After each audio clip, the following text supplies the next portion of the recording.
In the grand kingdom of Kumasi, a princess dared to defy her destiny. Disguised as a commoner, she escaped the palace to find her true purpose.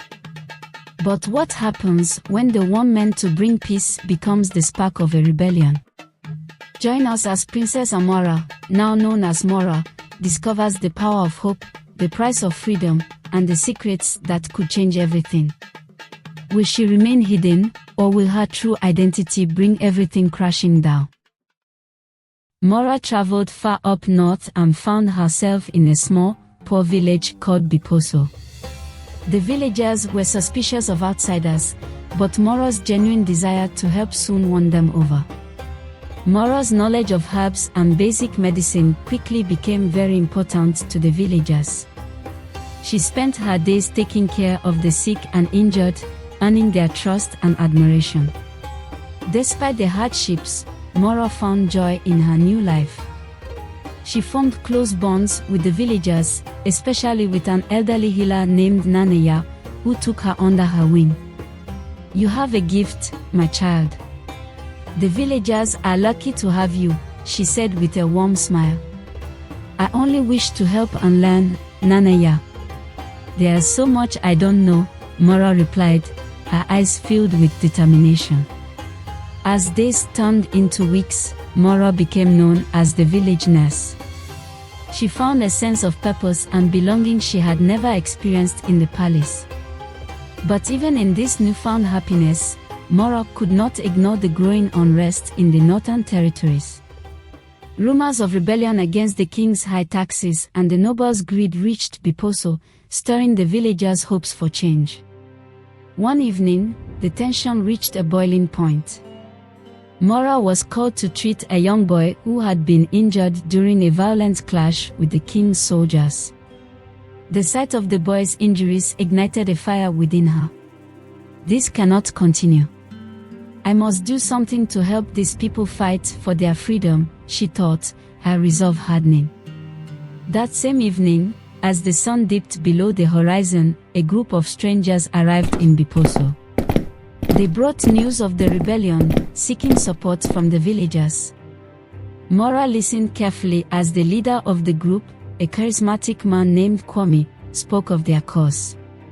He passionately described the suffering of the people and the need to stand up against the king's unfair rule. "The time has come to rise against our oppressors. We seek justice, equality, and a better future for our children," he declared, his voice strong and resolute. The villagers were moved by Kwame's words, and many pledged their support. Mora, torn between her duty as a healer and her growing desire to fight for her people, faced a difficult decision. That night, as Mora lay awake, she overheard a heated argument outside her hut. Kwame and one of the villagers were arguing about the best way to approach the rebellion. "Your plans are reckless. You'll get us all killed," the villager shouted, his face contorted with fear and anger. "We cannot live in fear. If we do not act now, we will forever be slaves to the king's tyranny," Kwame retorted passionately. Suddenly, the sound of approaching horses filled the air. The king's soldiers had arrived, drawn by rumors of rebellion. Chaos erupted as the villagers scrambled to hide. Mora's heart pounded as she helped hide the wounded boy and others who could not flee. Kwame and his followers prepared to defend the village, but they were vastly outnumbered. As the soldiers closed in, Mora made a desperate decision. "I cannot let them destroy everything we've built. I must find a way to stop this," Mora thought, her mind racing. Using her knowledge of the palace and the soldiers' tactics, Mora devised a daring plan to outsmart the enemy and protect the village. With Nana Yaa's guidance, they set traps and created distractions to confuse the soldiers. The battle was fierce, but thanks to Mora's quick thinking and the villagers' courage, they managed to drive the soldiers away. However, the victory came at a cost. Many were injured, and the village lay in ruins.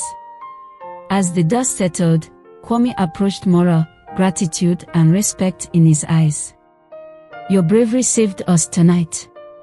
We need your leadership, Mora. Will you stand with us in this fight? He asked earnestly.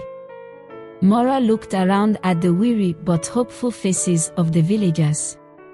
She knew that her path was clear. I will stand with you, Kwame. For the future of our people, I will fight, she declared, her voice unwavering. With the fate of the rebellion hanging in the balance, Mora faced her greatest challenge yet. Could she remain hidden and continue to inspire her people? Or would her secret be revealed, putting everything she had fought for at risk? Can Mora keep her secret and continue to be a beacon of hope for the rebels? Will the rebellion succeed in bringing justice and equality to the kingdom? Stay tuned for the next chapter, where the stakes are higher than ever. This is not just a story of a princess, it is a legend of Africa.